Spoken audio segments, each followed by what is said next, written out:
அதே போல லீடர்ஷிப்னா ஒருத்தர் வகிக்கக்கூடிய பதவியோ அவங்க சம்பளமோ கிடையாது. அவங்க உருவாக்குற பாசிட்டிவ் தாக்கம் தான். இந்த ஏஐ காலத்தில் உங்களோட நேர்மை தான் உங்கள் அறிவை அளவிட உதவும். வெற்றிக்கும் ஒழுக்கத்துக்கும் இடையே சமநிலை மிகவும் அவசியம். எத்தனை மாற்றங்கள் வளர்ச்சிகள் வந்தாலும் சில பேசிக்ஸ் எப்பவுமே மாறாது. அதில் நீங்கள் ஸ்ட்ராங்காக இருக்கணும். இதுக்காக பெரிய பெரிய புத்தகத்தெல்லாம் படிக்கணும்னு இல்லை. எல்லாத்துக்கும் பொருந்துற அடிப்படையான மேனேஜ்மெண்ட் பாடங்களை நம்ம திருக்குறளே நிறைய இருக்கு. எடுத்துக்காட்டுக்கு சொல்லணும்னா, அடுத்து நடக்க போறத கவனிக்கிறவங்கள தான் எந்த துறையிலும் நிலைச்சு நிற்க முடியும். அதைத்தான் அறிவுடையார் ஆவது அறிவார்னு வள்ளுவர் சொல்றார்.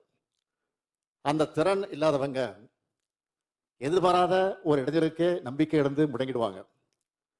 சாதக பாதங்களை யோசிக்காம ப்ராப்பர் பிளானிங் இல்லாம எதுலையும் இறங்கக்கூடாது என்பதை எண்ணி துணிக கருமம்னு சொல்லி வள்ளுவர் வார்னிங் கொடுக்கிறார்.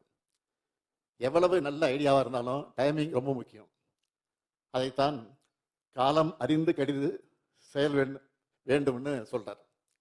அப்படி செயல்பட்டா உலகத்தையே கூட வெல்லலாம். சரியான ஆளை போட்டால் தான் எந்த வேலையும் சரியாக நடக்கும் என்பதை இதனால் இவன் முடிக்கும் என்ற குரல்ல சொல்றாரு.